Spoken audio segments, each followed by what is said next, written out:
नमस्कार। आप में से बहुत कम लोग जानते होंगे कि इस समय वर्ल्ड में सबसे अधिकतर पाया जाने वाला कैंसर है ब्रेस्ट कैंसर। अगर हम इंडिया की ही बात देखें तो 1990s में ये कैंसर 4th रैंक पे था और आज ये सबसे अधिकतर पाया जाने वाला कैंसर है।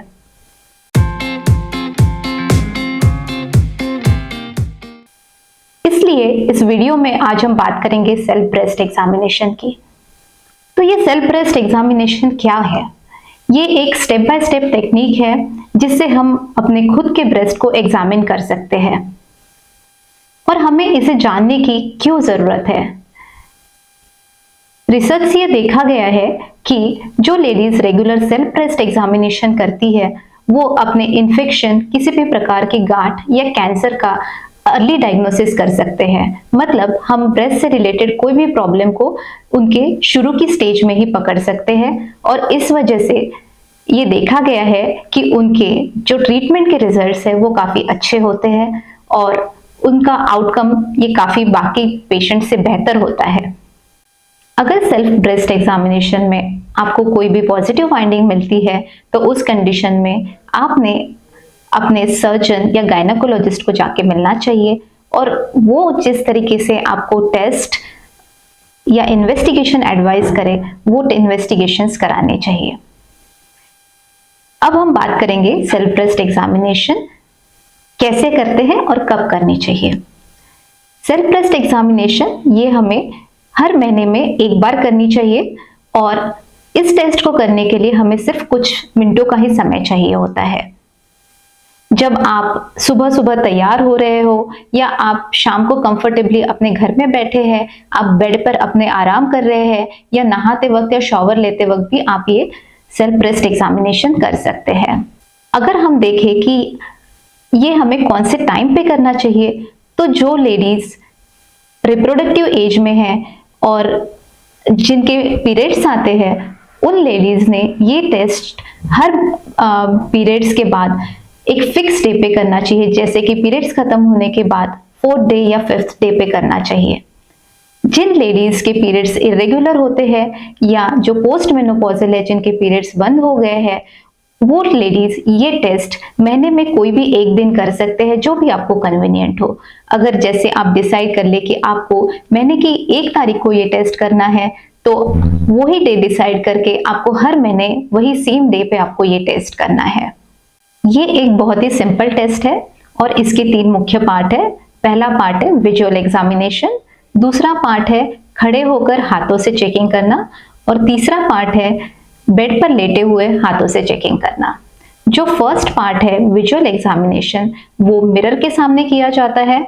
आप मिरर के सामने खड़े रहते हैं और अपने दोनों हाथों को अपने छाती के बाजू में रखते हैं और इस कंडीशन में आप अपने ब्रेस्ट को एग्जामिन करते हैं। जो दूसरी पोजीशन है उनको आपके दोनों हाथों को आप सिर के पीछे रखते हैं और उस पोजीशन में ब्रेस्ट का एग्जामिनेशन किया जाता है। तीसरे पार्ट में दोनों हाथ कमर पर रख के उनको फर्मली प्रेस किया जाता है और उस कंडीशन में ब्रेस्ट एग्जामिन किए जाते हैं। जब हम इस तीनों कंडीशन में ब्रेस्ट को एग्जामिन करते हैं तो हमें देखना होता है कि ब्रेस्ट की शेप में कोई चेंज तो नहीं है, कोई असिमेट्री नहीं है, स्किन में कोई पकरिंग या डिम्पलिंग तो नहीं दिख रही है, कोई डिस्चार्ज तो नहीं है। अगर ऐसी कोई भी एबनॉर्मल फाइंडिंग देखी गई तो हमें डॉक्टर से कंसल्ट करना होता है। जो टेस्ट का सेकंड पार्ट है इसमें हम खड़े रहकर हाथों से ब्रेस्ट को एग्जामिन करते हैं। अगर हमें राइट ब्रेस्ट एग्जामिन करना है तो हमें हमारा लेफ्ट हैंड यूज करना होता है और लेफ्ट ब्रेस्ट के लिए हमें अपोजिट यानी कि राइट हैंड यूज करना होता है। ये टेस्ट करने के लिए हम हमारे पैड ऑफ फिंगर्स को, मतलब हाथ के ये वाले हिस्से का उपयोग करते हैं और इस एरिया को यूज करके ब्रेस्ट को सर्कुलर मोशन में पूरे ब्रेस्ट को एग्जामिन किया जाता है, जिस वजह से पूरे ब्रेस्ट को के हर हिस्से को ठीक से एग्जामिन किया जाए। इसके बाद आर्मपिट या एक्सिला को भी चेक करना जरूरी होता है। शुरू में जब आप एग्जामिन करते हैं तो आपको प्रेशर कम रखना चाहिए, उसके बाद मॉडरेट और उसके बाद और अधिक प्रेशर से आपको ये टेस्ट करना चाहिए। जब आप ये पाल्पेशन करेंगे तो अगर आपको कोई लंप या गांठ या स्किन में चेंजेस या निपल से डिस्चार्ज दिखाई दे तो आपको अपने डॉक्टर से जरूर कंसल्ट करना चाहिए। जो तीसरा पार्ट है वो है लेटे हुए अपने ब्रेस्ट की हाथों से एग्जामिनेशन करना। इसमें भी राइट ब्रेस्ट के लिए आपको लेफ्ट हैंड यूज करना है और लेफ्ट ब्रेस्ट के लिए आपको राइट हैंड यूज करना है।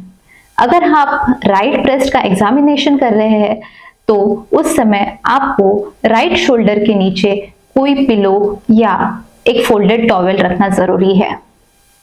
और जिस तरह हमने पैड ऑफ फिंगर्स से पहले एग्जामिनेशन किया था उसी तरह लेटे हुए भी हमें ये टेस्ट सर्कुलर मोशन में पूरे ब्रेस्ट के लिए करना है।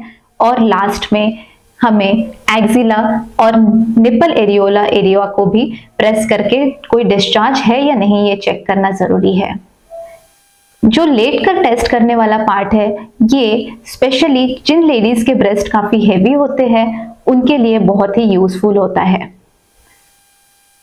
अगर इन तीनों पार्ट्स में कोई भी पार्ट में अगर आपको लगता है कि आपके ब्रेस्ट में कोई भी नया लम्प या गांठ या किसी प्रकार का डिस्चार्ज, स्किन में कोई चेंजेस या निपल एरियोला में कोई चेंजेस, रेडनेस, इस तरह की कोई भी एबनॉर्मलिटी हुई है तो आप अपने डॉक्टर से जरूर मिलें। मैं आप सब लेडीज को ये सजेस्ट करना चाहूंगी कि आप सब लोग अपने आप के लिए ये टेस्ट जल्द से जल्द करना शुरू करें। जिन लेडीज में ब्रेस्ट कैंसर की फैमिली हिस्ट्री है उन लेडीज ने तो ये टेस्ट करना बहुत ही जरूरी है। जल्द से जल्द ये टेस्ट करना सीखें और अपने आसपास की लेडीज को भी इस बारे में एजुकेट करिए। Thank you.